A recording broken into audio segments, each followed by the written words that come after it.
จะโพสแล้ววะเนาะเอาหนึ่งโนนเลยบ้านดูแลเนี่ยเตรียมนะคันนั่งรับคุยกับตะโพดนั่งแปะเจอหนูแบบเนี่ยยังจับเรื่องช่วยเนี่ยก็ไปเจ็บไม่นานก็เรียนเจออันเป็นเงี้ยอย่างเจ็บ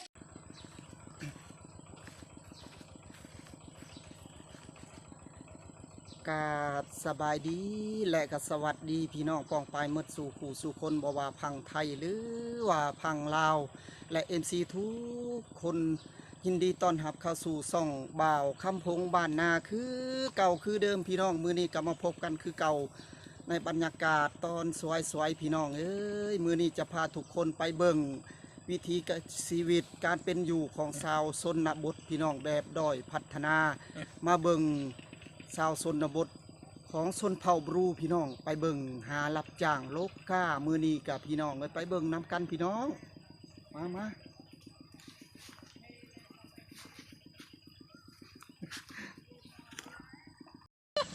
จะโพสแล้ววะเนาะเอาหนึ่งโนนเลยบ้านดูแลเนี่ยเตรียมนะคันนั่งรับคุยกับตะโพดนั่งแปะเจอหนูแบบเนี่ยยังจับเรื่องช่วยเนี่ยก็ไปเจ็บไม่นานก็เรียนเจออันเป็นเงี้ยอย่างเจ็บ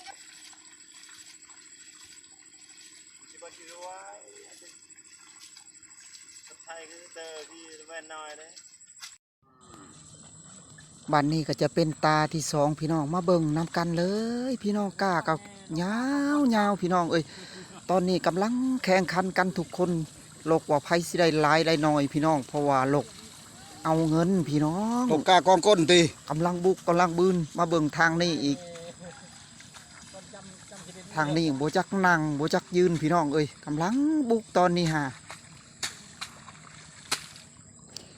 มาเบิ่งตะกร้าที่สามจักหน่อยสิพาไปเบิ่งอีกพี่น้อง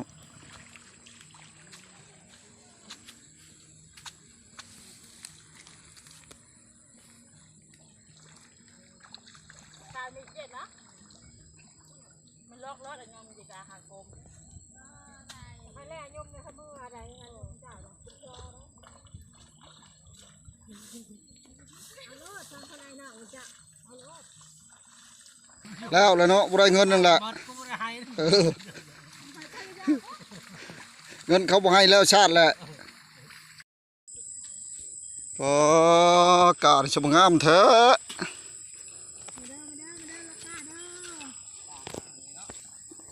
เขายังนี่ฮะบ่เจ๊เขายังก็เขาห้องเสียมเขาหอมชิงยังหอมพนี้ยังง่ายเนาะปอกามีแต่เป็ดกีบมัดเท่าไรก็เขาให้นี่ฮะฮะ40%มัน2,500โอ้วายมันก็คักแล้วนี่มือหนึ่งมือตก2-3 แสนพุ่นบ่นี่บ่ฮะบ่แล้วมันง่ายกว่าสีได้อยู่หรอก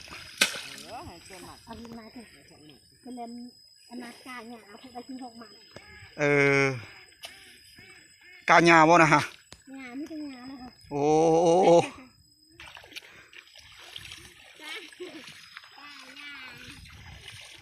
โอ้คักเนาะห้วยได้มือหนึ่ง100 เช้าก็ได้แหละ3 แสนได้แล้ว100 เช้าทั้งมื้อเช้าทั้งมื้อแลงมันสิไปใช้บ่ได้บ่หลายแล้วซำนี้แหละ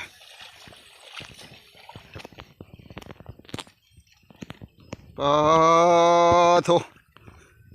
เอาเงินเด้อทุกคนมาเบิ่งดูนี่เพิ่นมาโลกเอาเงินนี่40 มัดแต่แสนมัด2,500โอ้ชุดๆเลยว้ายกำลังบุกกำลังเมาตอนนี้ฮะเอาตอนแรงเลยนี่ฮะก็มาตอนแรงนี่ได้หลายเลยเนาะฮอดว่าเช้า40เลยผู้แสนหนึ่งแหละมาตอนแรงเลยนี่เนาะโอ้โตโอ้มาโลกานะนี่ฮะว้าโตแล้วดำนาฮะหวาน2 ไหแล้วหวานหมดเลยแม่นหน้าเท่งนะ เฮ็ดนาซิงเนาะนาซิงก็ยานะได้กินเลยพอนะหญ้าเนาะหญ้าหลายเนาะหญ้ามันอยากหลายดีนะฮิบลก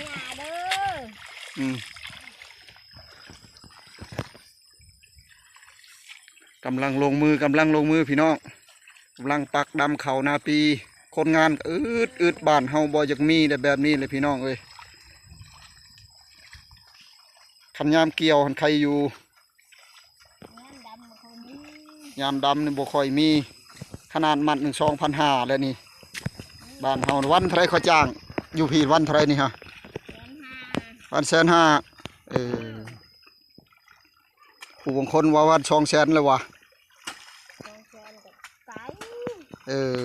แถวบ้านเราวะบ้านเรากายบ้านเราอีก200,000โอ้เจ๊ยิ้มนะโลกา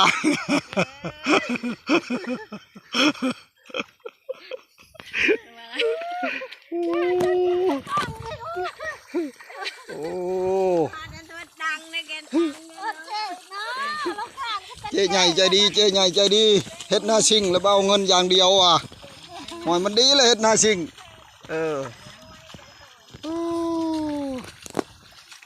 หิบเอากำลังวิทย์จะน้อยแล้วบ่ได้ได้จังหน่อยเลยยามพ้นจ้างคือกันได้นี่เด้ชวนลายเฮ็ดหน้าซิงมาแล้วบ่จังมีล่ะ